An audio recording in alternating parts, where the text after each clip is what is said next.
Hello, xin chào các bạn đã quay trở lại với review 5 phút. Trong diễn biến ở cuối tập trước, sau khi đánh cho Lam Nhất Trần và Lạc Đạo một trận, Thạch Hạo đã thu được thánh dược. Mở đầu tập 162, chúng ta sẽ bắt đầu với hình ảnh Thạch Hạo ngồi lặng yên tu luyện ở con đường đá trước kia. Thế nhưng, đang trong lúc Thạch Hạo tu luyện thì bất chợt hỏa diễm ở xung quanh đột nhiên lao về phía anh ấy và tụ tập lại. Sau đó, từng ngọn lửa nóng cháy bạo phát nhanh chóng đốt quanh thân thể anh ấy. Thế nhưng, Thạch Hạo vẫn như cũ lặng yên tu luyện. Nhất thời, hỏa diễm làm quần áo Thạch Hạo bị cháy đen từng mảng, sâu trong cơ thể, từng sợi tơ như những ánh lửa không ngừng đốt cháy anh ấy. Sau một hồi, khi những ngọn lửa kia dần nguội đi, chỉ thấy Thạch Hạo với thân thể tả tơi mở hai mắt thở hổn hển, hiển nhiên là bị thương không nhẹ. Đến lúc này, Thạch Hạo mới lẩm bẩm nói, lôi kéo tới 108 ngọn hỏa diễm, thế nhưng vẫn không xuất hiện chỗ nào biệt.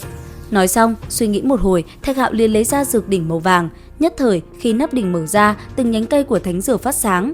Sau đó, thân ảnh của một thiếu nữ nhỏ xinh trên người, quấn đầy nhánh cây, tỏa ánh hào quang hiện ra giữa không trung. Ngay lập tức, nó liền xoay quanh thân thể và chữa trị vết thương cho Thạch Hạo, khiến thương thế hoàn toàn biến mất. Xong xuôi, bàn tay nó đột nhiên khẽ động, một luồng ánh sáng phóng ra, trong hư không cũng liền xuất hiện một vòng tròn lớn, tỏa ra sắc xanh, nhìn thấu thiên địa ở bên trong. Nhìn thấy thứ kia xuất hiện trước mắt, Thạch Hạo giật mình, thanh âm kinh ngạc hỏi: "Đây là gì vậy?" Nghe thế, Hư Thiên Thần Đằng đáp: "Có sinh linh muốn trường sinh, người tự mình nhìn đi." Tới đây, Thạch Hạo cảm thấy sợ hãi vô cùng. Ngước mắt nhìn lên, anh ấy thấy từ bên trong vòng tròn màu xanh kia xuất hiện một bóng người, hắn ta đang bị những ngọn lửa bao quanh, trên miệng không ngừng gầm lên những tiếng hét vang trời. Bất chợt, từ trong hư không xuất hiện một cái móng vuốt của rồng lao xuống người của hắn ta và bao trùm lại bên trong, từng làn khói đen không ngừng tỏa ra xung quanh. Thấy vậy, ở bên ngoài, như cảnh tượng vừa rồi, Thạch Hạo thở dài nói: "Hắn ta độ kiếp thất bại rồi, hắn là ai?" "Diệp Thiên Vũ, người của đế tộc họ Diệp thời Thái Cổ." Nghe Hư Thiên Thần Đằng nói thế, Thạch Hạo cũng phải sợ hãi. Thế nhưng, vòng tròn màu xanh kia lại tiếp tục hiện lên bóng dáng của một người nữa, hắn ta cũng đang chiến thiên kiếp.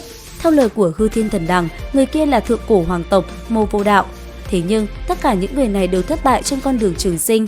Tới đây, Hư Thiên Thần Đằng dừng lại.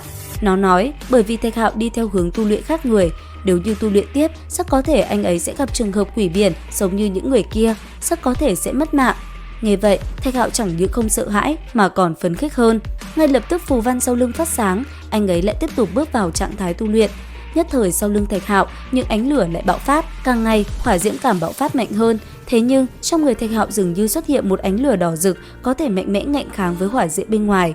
Cứ thế, Thạch Hạo ngồi lặng yên tại chỗ, quanh cơ thể một vòng tròn bảo vệ cùng động thiên khổng lồ cũng hiện ra.